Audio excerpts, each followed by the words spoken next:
Welcome back, Interior sports fans. Mike Fussell here with your latest local action. It proved to be a very busy weekend for athletes around town. The West Valley Wolfpack came to Lathrop in hopes of a Dog Bowl victory on Saturday night.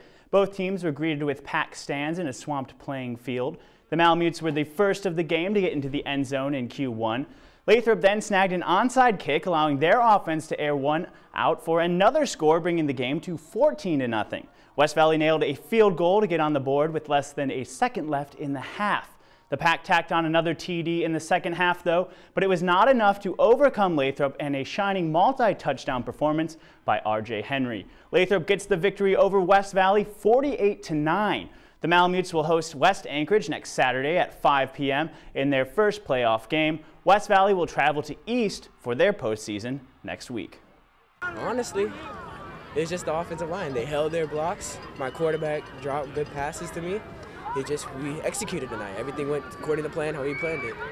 It just felt good for me just all around the whole game. Offense, defense, running game was clicking, and that's a quarterback's best friend is a running back and a fullback, and they was able to open up the passing game, and it just worked out for us. Playing the West Anchorage team you lost to twice in the playoffs, and you're actually bringing them up to your home field, it feels pretty special. It's unbelievable. I can't talk right now.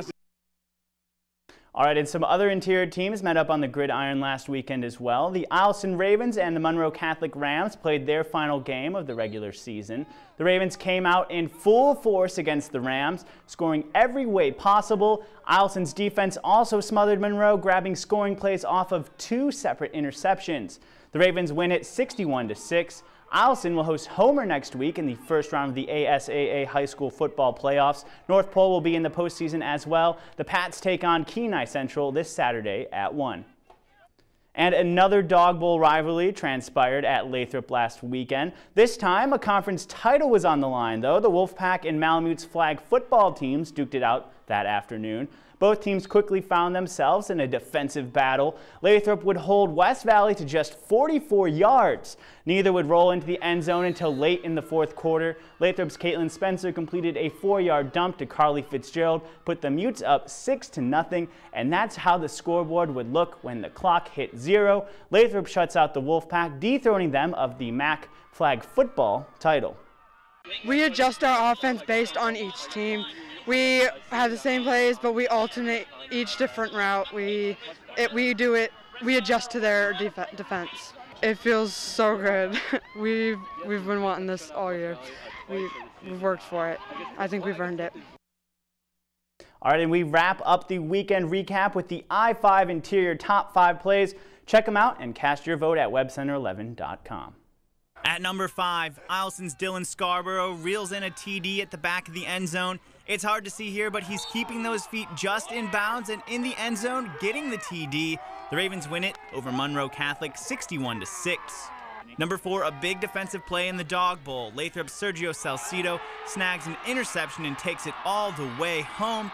He reads the Pack's QB perfectly and makes a mad dash to put 6 on the board. The Mutes are now the town's top dog after the big win. Coming in at 3, Sam Hartoon guides the Nooks to get their second straight win against Seattle Pacific Saturday.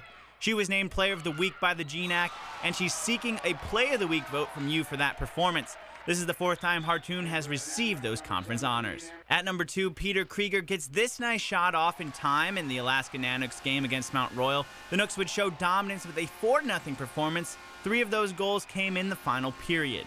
And rounding it all out at number 1, Lathrop's R.J. Henry gets a little redirection going to make something out of nothing. He has a multi-touchdown performance as well, propelling his team to a 48-9 Dog Bowl win.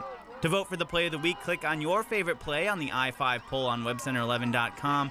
You can also comment on the KTVF Facebook and YouTube posts and at KTVF11 Sports on Twitter for your vote. The Play of the Week will be revealed this Friday. All right, and that about brings us to the buzzer, sports fans. Don't forget to check in tomorrow for the rest of the weekend update. We'll have a look at some Nanook and Ice Dogs hockey. Mike Schultz has your full weather forecast coming up next. Thanks for checking in, and we'll see you tomorrow.